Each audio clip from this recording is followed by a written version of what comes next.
Hello, UCAR. Peter Christensen here, coming to you from the CEO's desk. Fall's upon us. It's getting a little cold. Thanksgiving's just around the corner. You know what that means? Shacket weather. Finally, it's shacket weather. It's not a shirt. It's not a jacket. It's a shacket. And since I said shacket, let's talk about some forms.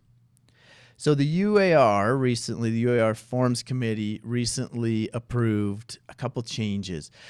They're technically changes to two forms, but let's just treat one of them as if it's a whole new form because it was rewritten and even retitled, but it's numbered the same as the old one. Go figure. So this is the subject to seller securing replacement property. So here's the scenario. You have a seller who has heard that other sellers put their house on the market, get it under contract in record time, because I think in October it was 9 days, maybe 10, maybe it bumped up to 10 in Utah County for average days on market. Crazy. That's crazy. So very fast. Goes under contract. They then start looking, oh, we got to find our own next house. They realize how scarce the market is. They're not finding anything fast enough. They're calling, looking for ways out of their contract. Well, there are very few.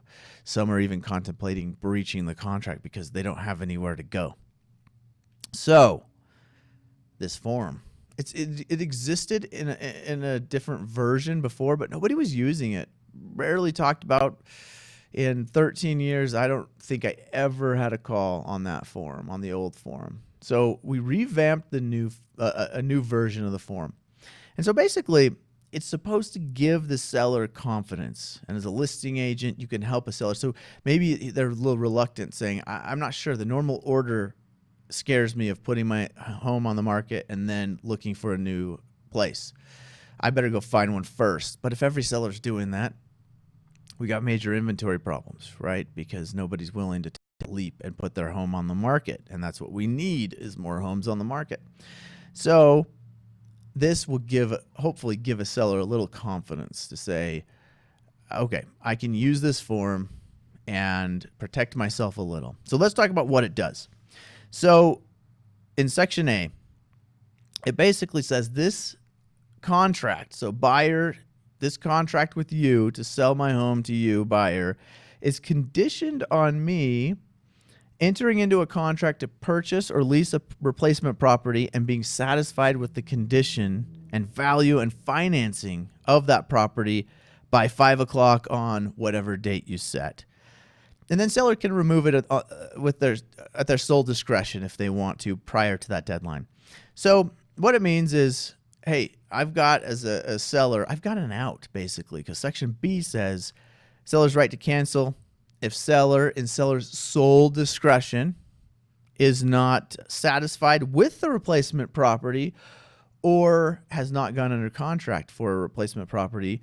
Before that deadline, seller can cancel the contract in seller's sole discretion. Now, that's important language because it basically means even if seller goes under contract for a property, but for some reason seller says, you know what, it's not going the way I want it to. Maybe it's conditioned on that seller finding a new property and they're not solid on whether this is going to happen. It's going to go through. They do their due diligence. They can't get financed, whatever the case may be.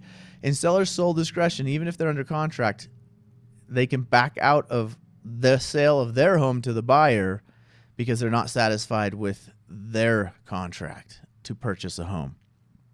And then if seller does not cancel prior to that deadline, then seller waives this condition. So then it just goes on. So as a buyer's agent, in this market, you may have to put up with this. You may have to accept that this is a term of the deal, but you're going to want to pay really close attention to that deadline because that affects how secure the buyer's deal is. Because prior to that deadline, seller can back out for really any reason that seller deems adequate. So in seller's sole discretion.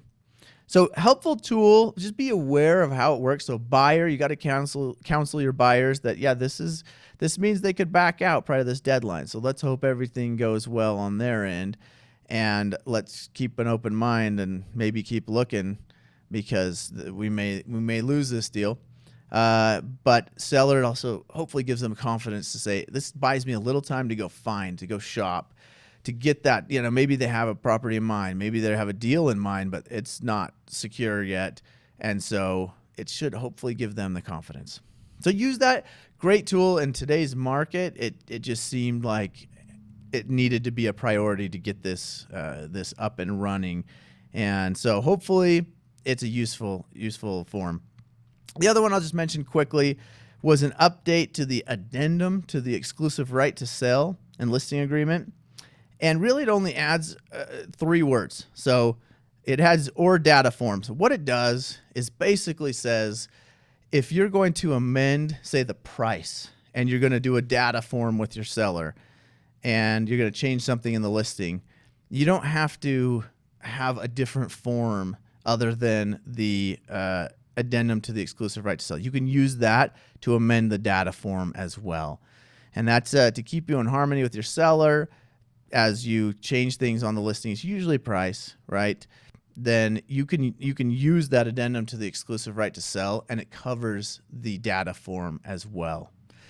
Hopefully that makes sense and is useful. That's really just a cleanup, try to make it more functional, and keep that communication going between the seller and the listing brokerage.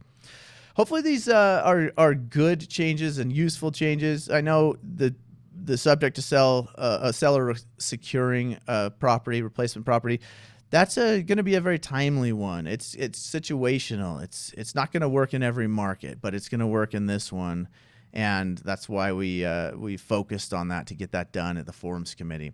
So thanks to the Forms Committee at the UAR for knocking that one out. They're really good at getting to forms that are necessary now, and that's one of the great benefits of the Realtor organization and being able to do those forms in-house is we can get timely forms. So thank you for tuning in. Remember, this is not legal advice, just legal information only. If you need specific legal advice, please contact your attorney. And get out there and enjoy the shacket weather. It's just, it's not too hot. It's not too cold. It's perfect. It's perfect. Thanks for tuning in.